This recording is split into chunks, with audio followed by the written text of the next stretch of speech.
Yesterday, June 6th, marked the anniversary of Khalif Browder's death. He was just 16 years old when they threw him into Rikers Island, accused of stealing a backpack. But here's what they don't tell you: there was no evidence, no trial, no witnesses. The person who reported the alleged theft, he made a single phone call and then never even showed up to court.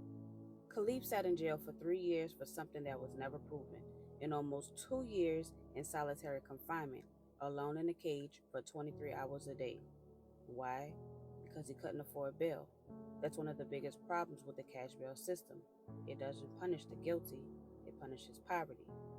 Khalif finally got out, but by then the damage was done, and not long after, he took his own life. So today, I want to tell you another story: more lives stolen by silence. This is the story of the Angola 3. And if it hits you, don't just scroll past, share it, because stories like this were never meant to survive. You ever heard of Angola prison? If you haven't, we got a whole video that breaks it down. How it started as a plantation owned by a Confederate soldier, how it became one of the biggest prisons in America, and how the same fields where slaves once picked cotton are still being worked by inmates today. Same land, same system, just new chains. Now, let me tell you about the three men at the center of this story. All three, Robert King, Herman Wallace, and Albert Woodfox, were from New Orleans. In the early 1970s, they were arrested on nonviolent robbery charges.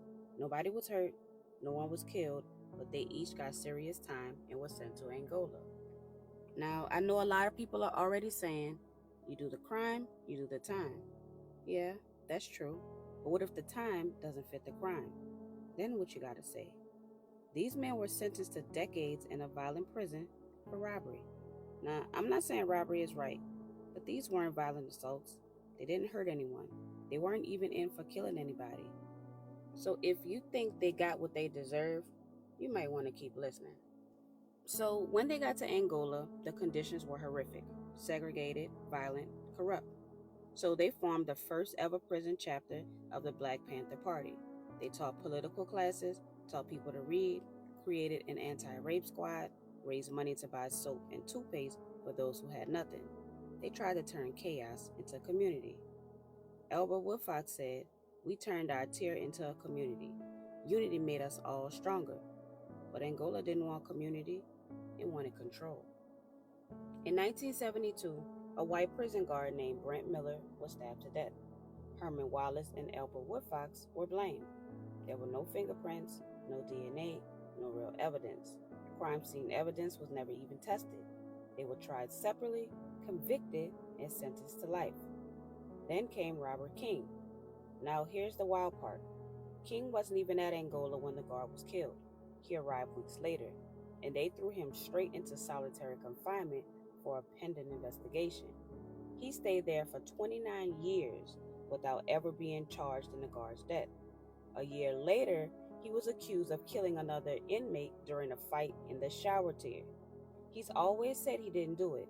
He said the trial was a setup, and the way the prison operated, I believe him. Okay, so imagine this. You walk into your bathroom, you shut the door, and then you stay there for 23 hours. No phone, no window, no books, no visitors. Just a toilet and your thoughts. You might get 1 hour outside if they feel like letting you out. Now stay in there. Not for a day, not for a week, not for a year. Stay in there for decades. Those 6 by 9 foot cells had a bunk, a toilet, a sink, a compact metal table, and a desk.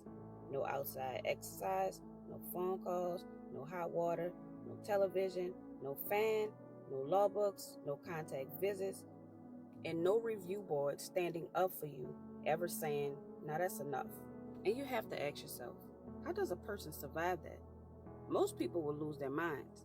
Solitary confinement for that long, that's not just punishment, that's designed to break you. I'm surprised they survived at all, but they did.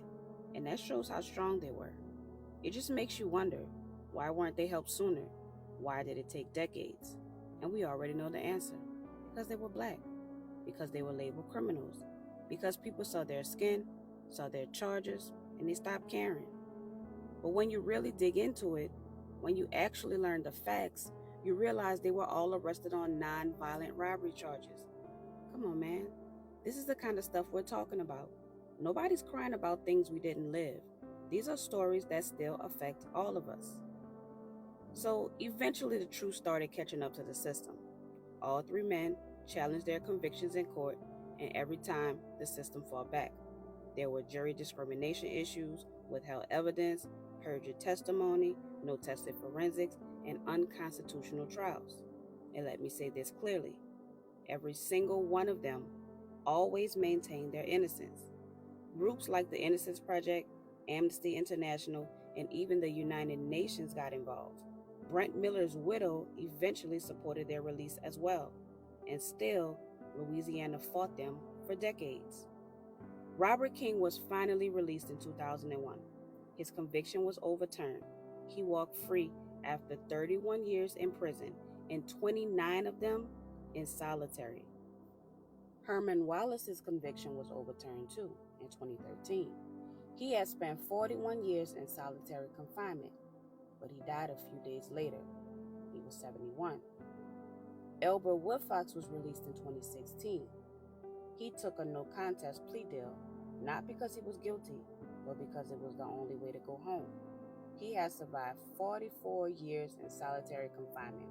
That's the longest in U.S. history at the time of his death. He passed away in 2022 from complications of COVID-19. They barely got to enjoy life outside. No real time for peace, no homes of their own, just a few years of sunlight after decades in a cage. And still, Woodfox said, I choose to be a better man than they were. The Angola Three never stopped fighting.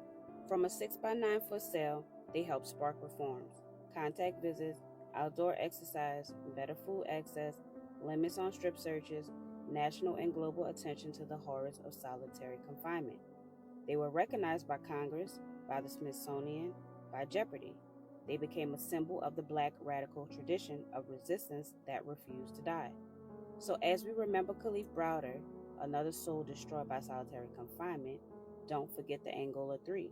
Say their names, Robert King, Herman Wallace, and Elbert Woodfox, and share this story, because the only way to fight erasure is to remember.